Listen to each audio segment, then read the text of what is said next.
আপনারা বাংলাদেশের শিক্ষার্থীদেরকে বোকা ভাববেন না। ইসলামী ছাত্র শিবিরের ধৈর্যকে আপনারা দুর্বলতা ভাববেন না। মনে রাখবেন, ইসলামী ছাত্র শিবির যখন চুপ থাকে তখনও ইসলামী ছাত্র শিবির আগামীর জন্য কিছু না কিছু করতে থাকে। ছাত্র দলের সন্ত্রাসীরা, তারেক জিয়ার সন্ত্রাসীরা মানুষদেরকে হাসপাতালে ঢুকে হামলা নির্যাতন করেছে। আমি তারেক রহমান সহ বিএনপি কে বলতে চাই, আপনারা কি দেখেন নাই ঢাকা বিশ্ববিদ্যালয় সহ বাংলাদেশের প্রত্যেকটা বিশ্ববিদ্যালয়ে ছাত্ররা ছাত্রলীগের কি অবস্থা করেছিল? আপনারা যদি সংশোধন না হন, অনতিবিলম্বে আপনাদের সেই ভাগ্য বরণ করতে হবে। আমরা দেখেছি গতকাল বেগম রোকেয়া বিশ্ববিদ্যালয়ে সন্ত্রাস করতে এসে সন্ত্রাসীরা শিক্ষার্থীদের প্রতিরোধের মুখে লেজ গুটিয়ে পালাতে বাধ্য হয়েছে। আমরা আজকে দেখলাম সন্ত্রাসীদের প্রতিরোধের মুখে ঢাকা আলিয়া থেকে তারা ছাত্রদের প্রতিরোধের মুখে ঢাকা আলিয়া থেকে বিতাড়িত হয়েছে।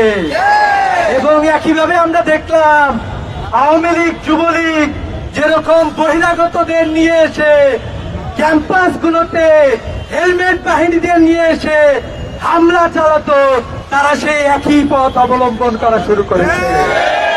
আমরা দেখলাম যুবলীগ নেতা, যুবদল নেতা নয়ন সহ তোফাজ্জল হত্যাকাণ্ডের আসামিরা হামলায় জড়িত ছিল।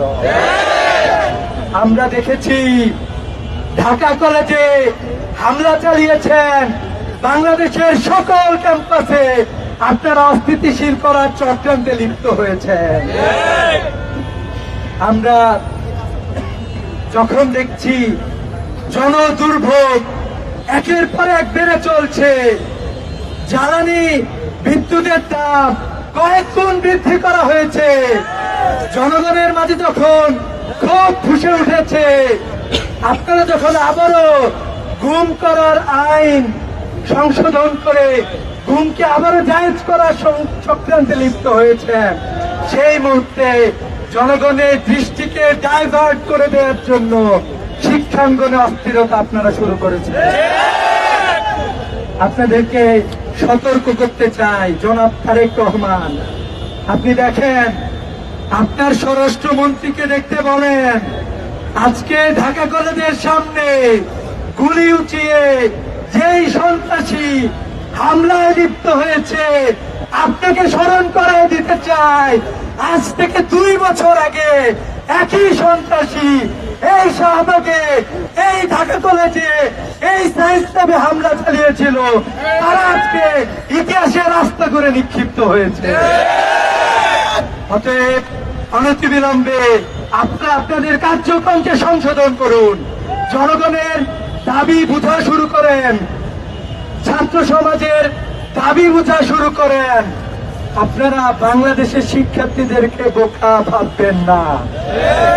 ইসলামী ছাত্র শিবিরের ধৈর্যকে আপনারা দুর্বলতা ভাববেন না।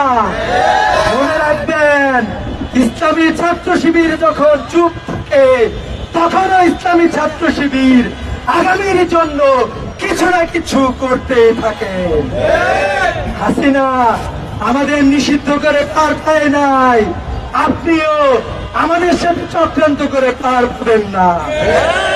আমরা বলেছি এই জুলাইয়ে আমরা তো একসাথে কাজ করেছিলাম, আমরা এই জুলাইয়ের আগে চেয়েছিলাম বাংলাদেশে এক ঐক্য ফিরে আসবে, কিন্তু আপনার চক্রান্তের কারণে বাংলাদেশের মানুষের মাঝে আবারও বিভেদ সৃষ্টির ভেতরা শুরু হয়েছে। আমরা ধৈর্য ধারণ করেছি এবং আমরা এটাও বলতে চাই, ইসলামী ছাত্র শিবির সহ আজকে ইনকিলাব মঞ্চ, ছাত্র শক্তি, ছাত্র ফ্রন্ট সহ সাধারণ শিক্ষার্থীদের উপরে যে হামলা করা হয়েছে, অনতিবিলম্বে হামলাকারীদের গ্রেফতার করতে হবে। অন্যথায় আগামীতে যে দুর্বার আন্দোলন গড়ে উঠবে সে দুর্বল আন্দোলনের জন্য আপনারা প্রস্তুত থাকবেন। আমরা মাত্র বিপ্লব শেষ করেছি, আমরা এখন সমাজ গঠনের জন্য আত্মনিয়োগ করেছি। আমাদেরকে আবারও রাজপথে নামতে বাধ্য করবেন না।